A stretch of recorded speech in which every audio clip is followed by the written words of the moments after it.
ഈ ആരോപണത്തിൽ നിന്ന് പുറകോട്ട് പോവുകയും പത്രം അച്ചടിച്ചിട്ടില്ല എന്നത് ശരിയല്ല എന്ന് സൂചിപ്പിക്കും. പത്രം അച്ചടിച്ചിട്ടില്ല, അച്ചടിച്ചത് വിതരണം ചെയ്യാത്തതല്ല എന്ന് സൂചിപ്പിക്കുകയും ചെയ്യും. 2 VSന്റെ അനുസ്മരണം ഒഴിവാക്കി എന്ന നിലയിലാണ് വലിയൊരാഘോഷം നടന്നത്. അത് ഏതൊക്കെ രൂപത്തിൽ ചിത്രീകരിക്കപ്പെട്ടു. പിന്നീട് അതിൽ നിന്ന് പുറകോട്ട് പോയി. 3ാമത് വന്നതാണ് ഒരു നാടകക്കാരനെ സംബന്ധിച്ച ലേഖനം ഒഴിവാക്കിയത് കൊണ്ടാണ് പത്രം അച്ചടിക്കാൻ കഴിയാതിരുന്നത് എന്ന നിലയിലാണ് വാർത്ത. ഇതെല്ലാം തെറ്റാണ്. ഞാൻ ആവർത്തിച്ച് പറയുന്നു. നിങ്ങൾക്ക് ഇനി എന്തെങ്കിലും ക്ലാരിറ്റി ഉണ്ടെങ്കിൽ ഇപ്പോൾ ചോദിക്കാം. ഒന്ന്, പത്രം അച്ചടിച്ച് വിതരണം ചെയ്തില്ല എന്ന് പറയുന്നത് തെറ്റ്. ഞങ്ങൾ അച്ചടിച്ചിട്ടില്ല. 2, VSന്റെ അനുസ്മരണം ഒഴിവാക്കി എന്ന ആരോപണം തെറ്റ്. അങ്ങനെയൊന്നും ആരും ചിന്തിച്ചിട്ടേയില്ല. 3, ഈ പറയപ്പെട്ട ലേഖനം ഒഴിവാക്കുന്നതിന് വേണ്ടിയാണ് ഈ പ്രശ്നമൊക്കെ ഉണ്ടായത്. അതും പൂർണ്ണമായി തെറ്റ്. പത്രം ഒരു ദിവസം അച്ചടിക്കാൻ വൈകി എന്നത് അന്ന് പറഞ്ഞതുപോലെ വിശദീകരിച്ചതുപോലെ സാങ്കേതിക കാരണങ്ങളാലാണ്. അത് വിശദീകരിച്ചിട്ടുണ്ട്. എന്താണ് സാങ്കേതിക കാരണം എന്ന് പോലും ഞാൻ വിശദീകരിച്ചിട്ടുണ്ട്. ഇതാദ്യത്തെ സംഭവമല്ല. ഇതിനു മുൻപും ഇങ്ങനെ ഉണ്ടായിട്ടുണ്ട്. ഞങ്ങൾക്ക് മാത്രമല്ല, നിങ്ങളിൽ ചിലർ പത്രം കൂടി നടത്തുന്നവരാണ്. നിങ്ങൾക്കും ഇങ്ങനെ ഉണ്ടായിട്ടുണ്ട്. അതൊന്നും വാർത്തയോ വിവാദമോ ആകാറില്ല, ആകേണ്ട ആവശ്യവുമില്ല. പിന്നെ വന്നത് ഇങ്ങനെ ഒരു ലേഖനം ഉണ്ടോ എന്നതാണ്. അങ്ങനെ ഒരു ലേഖനം ഉണ്ടോ എന്ന് ചോദിച്ചാൽ ദേശാഭിമാനിയിൽ ഇല്ല എന്നാണ് ഞാൻ പറഞ്ഞത്. ഇല്ല എന്ന് പറഞ്ഞാൽ അതിന്റെ അർത്ഥം ദേശാഭിമാനിയിൽ ഇല്ല എന്നാണ്. അല്ലാതെ ആരെങ്കിലും അങ്ങനെ എഴുതിയില്ല എന്ന് എനിക്ക് പറയാൻ കഴിയുമോ? ദേശാഭിമാനിയിൽ ഇങ്ങനെ ഒരു ലേഖനം വന്നിരുന്നോ എന്നാണ് ചോദ്യമെങ്കിൽ ഞാൻ നിങ്ങളുടെ ചോദ്യം അങ്ങനെ ആയിരിക്കും ഉദ്ദേശിച്ചിട്ട് പറയാം. ഇങ്ങനെ ഒരു ലേഖനം ദേശാഭിമാനിയിൽ കൊടുക്കാൻ വേണ്ടി വന്നിരുന്നോ എന്നാണ് നിങ്ങളുടെ ചോദ്യമെങ്കിൽ അതിന് ഉത്തരം പറയാൻ കഴിയില്ല. ഉത്തരം പറയേണ്ടതുമില്ല. എന്തുകൊണ്ട്? വാരാന്ത പതിപ്പിലേക്ക് 100 കണക്കിന് സൃഷ്ടികൾ വരും. അത് ഏതൊക്കെ വന്നു അത് നിങ്ങളുടെ മുൻപിൽ വിശദീകരിക്കേണ്ട കാര്യമുണ്ടോ? ഞങ്ങളുടെ പത്രത്തിൽ വരുന്ന കാര്യം. അതിൽ ചിലത് പ്രസിദ്ധീകരിക്കും, ചിലത് മാറ്റിവെക്കും, ചിലത് തിരിച്ചയക്കും. അതൊക്കെ ഞങ്ങളുടെ പത്രം അങ്ങനെയല്ലേ ചെയ്യാറുള്ളത്? അതൊക്കെ വിശദീകരിക്കേണ്ട കാര്യമുണ്ടോ? 2, ഇത് പറയേണ്ടതില്ല എന്നതുപോലെ തന്നെ ഈ 100 കണക്കിന് കാര്യങ്ങൾ വരുമ്പോൾ എല്ലാം ഞങ്ങളുടെ മുൻപിലാണോ വരിക? അത് ഏതൊക്കെ വന്നില്ല എന്നൊന്നും പറയാൻ കഴിയുന്ന ഒരു കാര്യമല്ല. ഇനി ഓരോ മാധ്യമങ്ങളുടെയും ഡെസ്കിൽ നടക്കുന്ന കാര്യങ്ങൾ ഇങ്ങനെ വിവാദമാകാറുണ്ടോ? നിങ്ങളുടെ ഡെസ്കിൽ എന്തൊക്കെ നടക്കാറുണ്ട്? എല്ലാ വാർത്തകളും നിങ്ങൾ കൊടുക്കുകയാണോ ചെയ്യുന്നത്? ചില വാർത്തകൾ മാറ്റിവെക്കാറില്ലേ?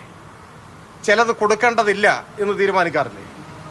അത്തരം കാര്യങ്ങളെ ചൊല്ലി നിങ്ങളുടെ ഡെസ്കിൽ തർക്കങ്ങൾ ഉണ്ടായിട്ടില്ലേ? രൂക്ഷമായ തർക്കങ്ങൾ. ആ തർക്കങ്ങൾ സംഘർഷങ്ങളായിട്ടില്ലേ? അതിനെ തുടർന്ന് ചിലർ രാജിവെച്ചു പോയിട്ടില്ലേ? നടപടികളിലേക്ക് വന്നിട്ടില്ലേ? ഇതൊക്കെ ഞങ്ങൾക്കും കിട്ടുന്ന കാര്യമല്ലേ? ഞങ്ങൾ എന്തുകൊണ്ടാണ് അത് വാർത്തയാക്കാത്തത്?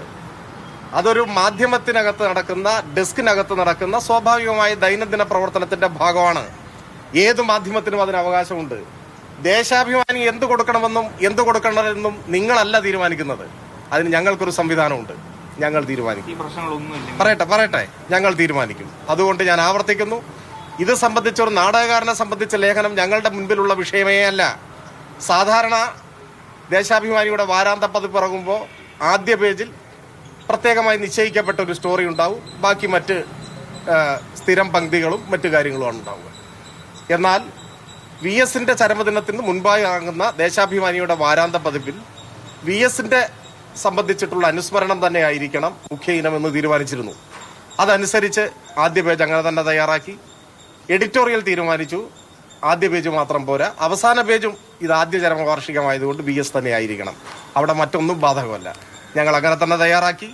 അതൊരു ദിവസം വൈകിയത് ഈ പറഞ്ഞ സാങ്കേതിക കാരണം കൊണ്ട് തന്നെയാണ്, മറ്റൊന്നും പ്രസക്തമായിട്ടുള്ള കാര്യമല്ല. ശരി, ഇനി പറയാം. KR അജയന്റെ പേരിൽ നടപടി സ്വീകരിച്ചു എന്ന് നിങ്ങളോട് ആരാണ് പറഞ്ഞത്? ആരാണ് പറഞ്ഞത്? പറയൂ. ചോദിച്ച ആൾക്ക് പറയാൻ കഴിയുമോ? ആരാണ് പറഞ്ഞത്?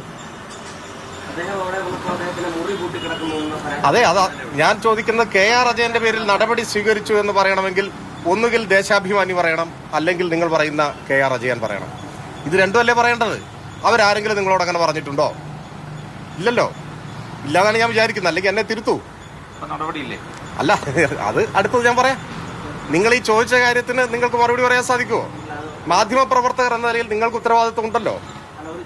നമ്മളെല്ലാം മാധ്യമപ്രവർത്തകരാണല്ലോ അർത്ഥത്തിൽ. പറയട്ടെ, സസ്പെൻഷൻ ഉണ്ടായാൽ ആ സ്ഥാപനത്തിന്റെ ജീവനക്കാരനാണ്, ആ സ്ഥാപനത്തിന്റെ നിയമം അനുസരിച്ചായിരിക്കും അയാൾ പ്രവർത്തിക്കുന്നത്. അപ്പോൾ സസ്പെൻഷൻ ഉണ്ട് എന്ന് മറ്റുള്ളവരോട് പുറത്ത് അങ്ങനെ പരസ്യമായി പറയണമെന്നില്ല. ഇല്ലല്ലോ, ആ കാര്യം വ്യക്തമാണല്ലോ. അപ്പോ ദേശാഭിമാനിയോ നിങ്ങൾ നടപടിക്ക് വിധേയനായി എന്ന് പറയുന്ന ആളോ ആ കാര്യത്തെ സംബന്ധിച്ച് പറഞ്ഞിട്ടില്ല. അപ്പോൾ നിങ്ങൾ ആരോപിക്കുകയാണ്, നിങ്ങളൊരു വാർത്ത ചെയ്യുകയാണ്. ഞാൻ ചോദിക്കട്ടെ, ദേശാഭിമാനിക്കകത്ത് ഞങ്ങളുടെ ദൈനംദിന പ്രവർത്തനത്തിന്റെ ഭാഗമായി ഏതെങ്കിലും ഒരു ജീവനക്കാരന്റെ പേരിൽ നടപടി സ്വീകരിക്കുന്നുണ്ടെങ്കിൽ അതിൽ മറ്റു മാധ്യമങ്ങൾക്ക് എന്താ കാര്യം? അങ്ങനെ ഒരു നടപടി ഇപ്പോൾ സ്വീകരിച്ചിട്ടില്ല. ഞാൻ ആ ചോദ്യത്തിന് മറുപടി കൂടി അവസാനിപ്പിക്കുന്നു. പക്ഷെ ഞാൻ പറയുന്നത്, അങ്ങനെ ഒരു നടപടിയിലേക്ക് ഒരു സ്ഥാപനം പോകുമ്പോൾ നിങ്ങളുടെ എത്ര പേരുടെ പേരിൽ നടപടി വന്നിട്ടുണ്ട് നിങ്ങളുടെ സ്ഥാപനങ്ങളിൽ? അതെന്താണ് നിങ്ങൾ വാർത്തയാക്കാത്തത്? ഏതൊക്കെ നടപടികൾ വന്നിട്ടുണ്ട്? ഞാൻ നേരത്തെ സൂചിപ്പിച്ച പോലെ നാടകീയമായ സംഭവങ്ങൾ ഉണ്ടായിട്ടില്ലേ? എന്നെ കൊണ്ട് പറയിക്കണോ ഓരോ സംഭവം? ഞങ്ങൾ അറിയാത്തതാണെന്ന് കരുതരുത്. ഇതൊക്കെ നിങ്ങളിൽ നിന്ന് തന്നെ ഞങ്ങൾ അറിയുന്നുണ്ട്. പക്ഷേ ഓരോ സ്ഥാപനത്തിനും അതിൻ്റെതായ പ്രവർത്തന സ്വാതന്ത്ര്യവും അവകാശവും ഉണ്ട് എന്നതുകൊണ്ട് ഞങ്ങളതൊന്നും വാർത്തയാക്കാറില്ല. നിങ്ങൾ നാട് കടത്തിയിട്ടില്ലേ നിങ്ങളിൽ ചിലരെ? ഞാൻ ഓരോന്നായിട്ട് പറയണം. അപ്പം അതിലേക്ക് പോകണ്ട. ഞാൻ പറയുന്നത്, ഞങ്ങളുടെ സ്ഥാപനത്തിന്റെ സ്വാഭാവികമായ പ്രവർത്തനത്തിന്റെ ഭാഗമായി, അതിന്റെ ദൈനംദിന പ്രവർത്തനത്തിന്റെ ഭാഗമായി സ്ഥാപനത്തിന്റെ അച്ചടക്കം സംബന്ധിച്ച് ഓരോ ജീവനക്കാരന്റെയും ഉത്തരവാദിത്വം സംബന്ധിച്ചൊക്കെ നടപടിയെടുക്കേണ്ട സാഹചര്യം ഉണ്ടായാൽ വ്യവസ്ഥാപിതമായി നടപടിയെടുക്കും. അങ്ങനെ സാഹചര്യമില്ലെങ്കിൽ നടപടിയെടുക്കുകയുമില്ല. ഇപ്പോൾ മറ്റു മാധ്യമങ്ങളോട് പങ്കുവെക്കാൻ അത്തരത്തിലൊരു വാർത്തയുമില്ല.